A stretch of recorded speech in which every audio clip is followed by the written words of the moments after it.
सबसे पहले बात करते हैं भारत और इंग्लैंड के बीच 5 टी20 क्रिकेट मैचों की श्रृंखला का पहला मैच अहमदाबाद के नरेंद्र मोदी स्टेडियम में खेला जा रहा है। इंग्लैंड ने टॉस जीतकर पहले गेंदबाजी करने का फैसला किया है और ताजा समाचार मिलने तक भारत ने 2 विकेट पर 14 रन बना लिए हैं।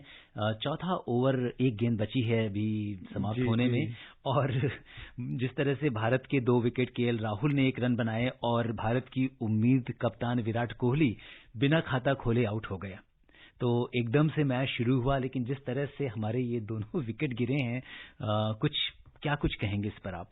देखिए, शुरुआत तो किसी भी तरह से देखा जाए तो अच्छी नहीं है, क्योंकि केएल राहुल ने जिस तरह से ऑस्ट्रेलिया में लगातार अच्छा प्रदर्शन किया था, लेकिन कहीं न कहीं उन पर असर दिख रहा था कि वो वहां हमने जो आखिर में 4 टेस्ट मैच खेले, भारत में 4 टेस्ट मैच खेले, तो लंबे समय से सिर्फ बेंच पर बैठे हुए, बेंच स्ट्रेंथ हमारी बने हुए थे, बेंच पर बैठे हुए थे। कहीं ना कहीं उसका असर उनकी बल्लेबाजी पर देखने को मिला, क्योंकि आप सिर्फ अभ्यास, नेट अभ्यास से काम नहीं चलता है, मैच अभ्यास बहुत जरूरी होता है, जो कि केएल राहुल को नहीं मिला। जहां तक कोहली का बात है, तो कोहली को सचमुच मुझे लगता है कि जिस तरह से पहली 4 गेंदों पर वो रन नहीं बना पाए, उसके बाद वो कहीं ना कहीं उतावले थे खाता खोलने के लिए, क्योंकि उनका शॉट किसी भी हद तक ये नहीं लगा कि ये विराट कोहली ये शॉट खेल रहे हैं।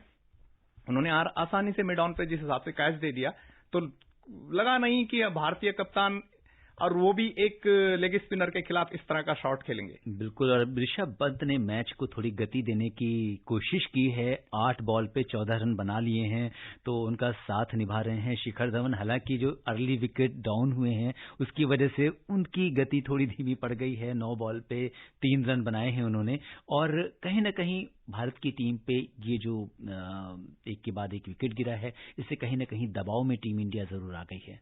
देखिए, इसका दबाव, जहां तक शिखर धवन की बात है, तो उन पर दबाव सिर्फ विकेट गिरने से अधिक इस बात का है कि उनकी टीम में या अंतिम एकादश में जगह पक्की नहीं है, और उनको हर बार कहीं ना ये कहा जाता है कि जब बड़े टूर्नामेंट होते हैं तो वो बहुत अच्छा खेलते हैं, लेकिन यहां पर अगर आज रोहित शर्मा को विश्राम नहीं दिया जाता तो शिखर धवन को बाहर होना था। तो धवन पर इस तरह का दबाव हो सकता है। मुझे नहीं लगता है कि जिस हिसाब से भारतीय टीम की जो गहराई है बल्लेबाजी की, कि आपके शार्दुल ठाकुर तक बहुत अच्छी बल्लेबाजी कर लेते हैं, वाशिंगटन सुंदर और अक्षर पटेल ने तो हाल में टेस्ट मैचों में दिखाया कि वो कितने अच्छे बल्लेबाज भी हैं। तो भारतीय लाइनअप बहुत अच्छी है, बल्लेबाजी के लिहाज से बहुत अच्छी लाइनअप है, तो उसको लेकर अगर चिंता न किया जाए, एक कह सकते हैं कि युजवेंद्र चहल एक ऐसे हैं कि जिनसे बहुत ज्यादा रन की उम्मीद नहीं की जा सकती है।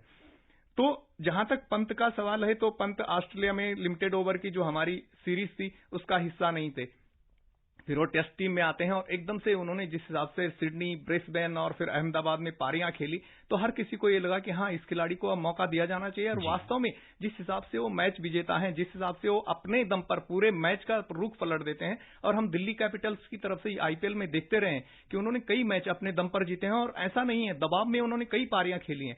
तो ये बढ़िया निर्णय है कि उनको चौथे नंबर पर उतारा गया, जबकि टीम पर दबाव था।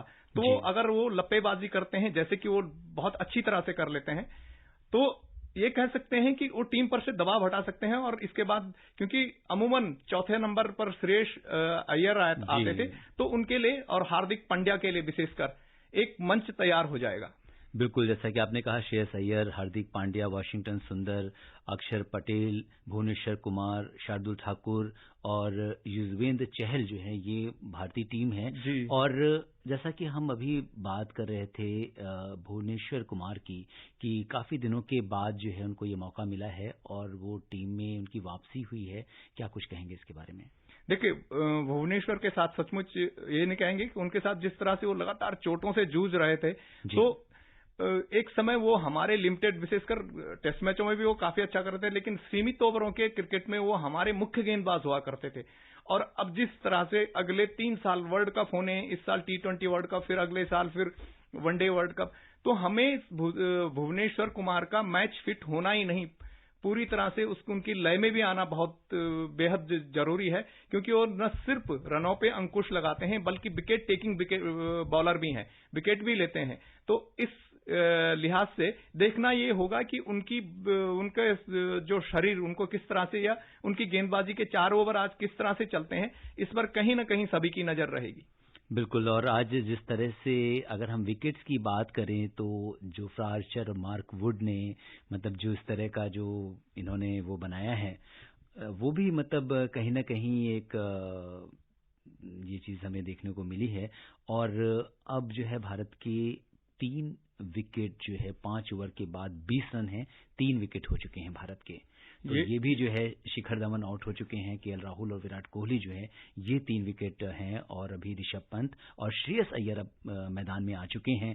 तो अब ये कहें कि ये तीसरा झटका जो भारत को लगा है, जिस तरह की हम बात कर रहे थे, शिखर धवन ने कुल 12 गेंदों में 4 रन बनाए हैं और एक कहीं न कहीं भारतीय टीम के लिए अब थोड़ा सा मुश्किल अब निश्चित तौर पर अब इसलिए मुश्किल हो गया है क्योंकि अगर अब आप विकेट गंवाते हैं तो सीधे सीधे जो हमारे निचले क्रम के बल्लेबाज हैं, आप हार्दिक पांड्या के लिए जो जैसे मैं पहले बोल रहा था कि हार्दिक पांड्या के लिए आपको मंच तैयार करके देना होगा और उनको कम से कम 12 या 13 ओवर के बाद उतरने का मौका मिलना चाहिए। आप तब तक विकेट रोके रखिए क्योंकि वो एक ऐसा बल्लेबाज है, एक ऐसा खिलाड़ी है कि जो सिर्फ 3-4 ओवरों में पूरे मैच का रुख पलट सकता है।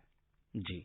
और इस स्टेडियम की पिच को लेकर तमाम सवाल उठते रहे हैं। क्या कुछ कहेंगे कि ऐसा तो नहीं इस बार जो है इसका जो जल्दी अर्ली विकेट्स जो हैं, कुछ पिच का भी इसमें योगदान हो सकता है? नहीं, मुझे नहीं लगता कि आप एकदम से जो पिच पर विशेषकर ध्यान दिया जाता है वो टेस्ट मैचों की पिच पर ध्यान दिया जाता है। टेस्ट मैचों में पिच अपना ज्यादा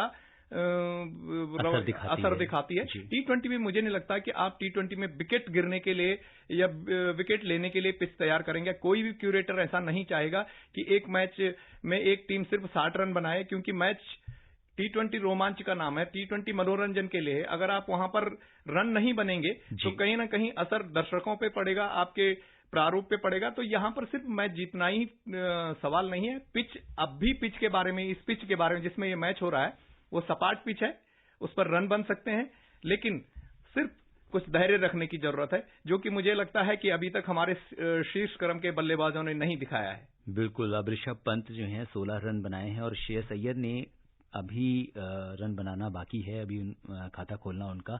और अगर हम एक ऐतिहासिक पृष्ठभूमि दोनों टीमों के बीच की देखें तो भारत और इंग्लैंड के बीच 2020 में बराबरी का मुकाबला ही रहा है। दोनों टीमों के बीच अब तक 14 2020 मैच खेले गए हैं, जिसमें से दोनों टीमों ने 7-7 मैच जीते हैं। और टीम इंडिया ने घर में की अगर बात करें डोमेस्टिक में तो इंग्लैंड से 6 2020 मैच खेले हैं, जिसमें से 3 जीते हैं और इतने ही हारे हैं। तो ये भी है। और दोनों टीमों के बीच पिछला मुकाबला 8 जुलाई 2018 को ब्रिस्टल में खेला गया था। तब भारतीय टीम ने इंग्लैंड को 7 विकेट से हराकर करारी शिकस्त दी थी। तो हिस्ट्री तो हालांकि दोनों टीमें बराबरी की हैं। आप ये नहीं भूलें कि वो एक सीरीज थी जो 2018 की जो बात कर रहे हैं, वो सीरीज भारत ने जीती थी और उसके बाद से इंग्लैंड ने कोई भी T20 सीरीज नहीं गंवाई है। तो इसका मतलब है, और वो इस समय विश्व में नंबर 1 T20 टीम है। उन्होंने लगातार अच्छा प्रदर्शन किया है और उनके जो क्रिकेट डायरेक्टर हैं एशले जाइल्स, वो खुद बोल चुके हैं कि आईपीएल के कारण हमारे खिलाड़ियों का खेल निखर रहा है और उनके सारे खिलाड़ी, अधिकतर वे खिलाड़ी हैं जो आईपीएल में खेलेंगे तो या आईपीएल में खेल चुके हैं। तो उनको भारतीय परिस्थितियों से भी ऐसा नहीं है कि वो यहाँ पर, ये फायदा नहीं है कि आप घरेलू मैदान पर खेल रहे हैं, वो उनको भी यहाँ की परिस्थितियों का से अच्छी तरह वाकिफ हैं। तो ये लगता है कि मुकाबला बराबरी का है और आपको मैच जीतने के लिए हर तरह से, हर विभाग में अच्छा प्रदर्शन करना होगा। जी। और अगर हम अपने लिसनर्स को ताज़ा अपडेट बताएं तो इस समय 3 विकेट पर 22 रन हो चुके हैं, 6 ओवर इस समय पूरे हो चुके हैं। और श्रोताओं से ये भी कहना चाहेंगे कि अगर आकाशवाणी पर इस मैच का जो आंखों देखा हाल है वो भी प्रसारित किया जा रहा है। इसके लिए आप हमारा FM रेनबो चैनल जो है उसे ट्यून इन कर सकते हैं। और जिस तरह से अब ये मैच, हालांकि अभी चूंकि हमारी टीम पहले खेल रही है, अब जैसा कि कोई ना कोई जैसे कहते हैं नैया जो है वो पार लगा देता है, तो उम्मीद कर रहे हैं कि इसके बाद श्रेयस अय्यर और ऋषभ पंत आज 12 बॉल पे 16 रन बनाए हैं और हो सकता है कि आज कुछ वो ऐसा करिश्मा करें कि जिसकी वजह से बाकी टीम को हार्दिक पांड्या और बाकी जो खिलाड़ी आने वाले हैं, तो नॉर्मली अगर हम देखते हैं तो कोई ना कोई ऐसा खिलाड़ी, एक दो खिलाड़ी ऐसे हैं जो टीम की बागडोर थाम लेते हैं और मैदान में डट जाते हैं। तो एक उम्मीद की एक किरण अभी भी मैं छोड़ नहीं रहा हूं और उससे नहीं, उम्मीद की किरण जी मैं बोल रहा हूं ना, हमारी जिस हिसाब से बल्लेबाजी में गहराई है और जिस तरह से ये दोनों दिल्ली कैपिटल से खेलते हैं, दोनों के बीच अच्छी ट्यूनिंग भी है। और श्रेयस अय्यर ने एक हमने गलती की थी वनडे वर्ल्ड कप जो पिछला क्या था कि हमने चौथे नंबर के लिए बल्लेबाज को लेकर प्रयोग करने शुरू कर दिए थे एन वक्त पे। अभी ऐसा नहीं है, हम चौथे नंबर पर श्रेयस अय्यर ने बहुत अच्छी तरह से जिम्मेदारी निभाई है और वो एक ऐसे खिलाड़ी हैं कि जो सिर्फ न टिक कर खेलते हैं बल्कि स्ट्राइक रोटेट भी करते हैं। तो कहीं ना कहीं अगर दोनों इस लिहाज से खेलते हैं तो भारतीय टीम चुनौतीपूर्ण स्कोर बना सकती है। बिल्कुल, तो इसी उम्मीद के साथ कि भारतीय टीम एक अच्छा स्कोर, अच्छा चैलेंज जो है वो इंग्लैंड के सामने रखे। अभी जो स्कोर हुआ है वो 23 रन 3 विकेट हैं इस समय। क्रिकेट पे रहते हैं, बात करते हैं महिला क्रिकेट की। लखनऊ में दक्षिण अफ्रीका की महिला क्रिकेट टीम ने तीसरे एक दिवसीय मैच में भारत को डकवर्थ लुईस नियम के आधार पर 6 रन से हरा दिया है।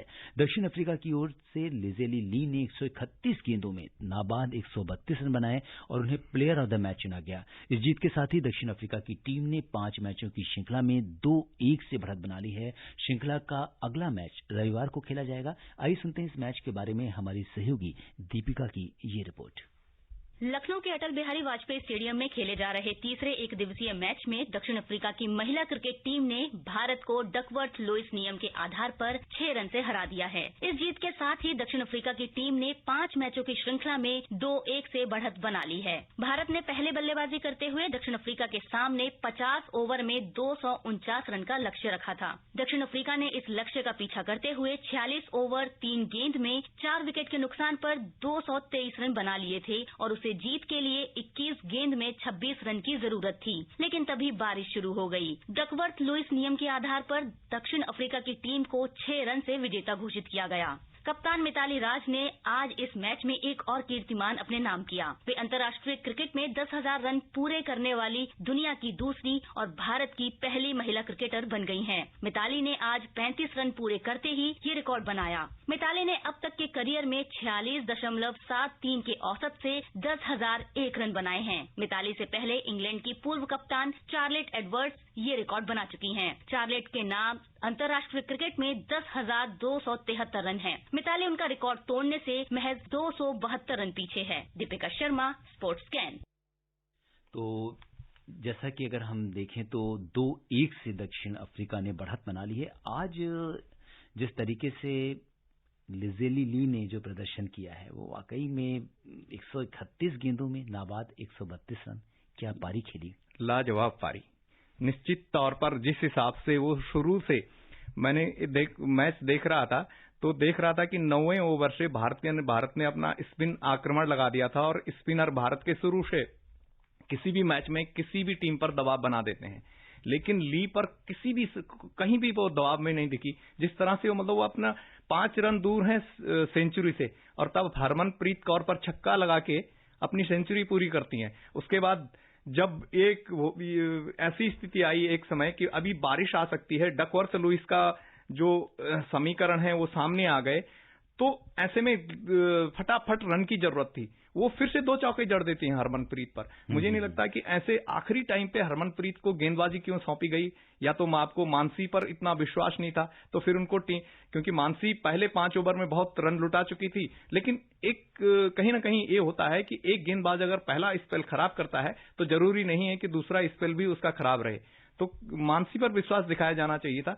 ऐसे मौके पर हरमनप्रीत को गेंदबाजी नहीं सौंपी जानी चाहिए थी, क्योंकि वो 8 रन कहीं ना कहीं हमें भारी पड़े, जो 6 रन से दक्षिण अफ्रीका जीता है। दूसरी बात अगर हम ओवरऑल इंडियन टीम की करें तो जब हमारे पास सैफाली वर्मा के रूप में एक बहुत अच्छी धाकड़ बल्लेबाज है, युवा बल्लेबाज है और लगातार T20 में बहुत अच्छी पारियां खेल रही है, तो क्यों उन पर विश्वास नहीं दिखाया जा रहा, क्यों उनको वनडे में पदार्पण नहीं किया जा रहा।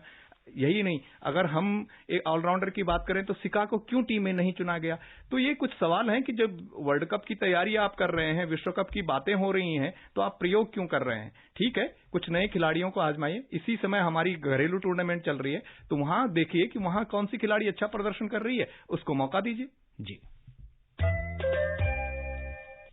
टेस्ट गेंदबाज जेसन होल्डर को वेस्टइंडीज टेस्ट टीम के कप्तान पद से हटा दिया गया है। अब ओपनर क्रेग ब्रेथवेट वेस्टइंडीज के नए टेस्ट कप्तान होंगे। क्रिकेट वेस्टइंडीज ने कल इसकी घोषणा की। ब्रेथवेट की ही कप्तानी में वेस्टइंडीज ने बांग्लादेश को 2 टेस्ट की श्रृंखला में क्लीन स्वीप किया था। CWI के director of cricket Jimmy Adams ने कहा, मैं होल्डर को उनके बेहतरीन नेतृत्व क्षमता के लिए धन्यवाद देना चाहता हूं। उन्होंने कप्तान रहते हुए इस खेल को काफी कुछ दिया है।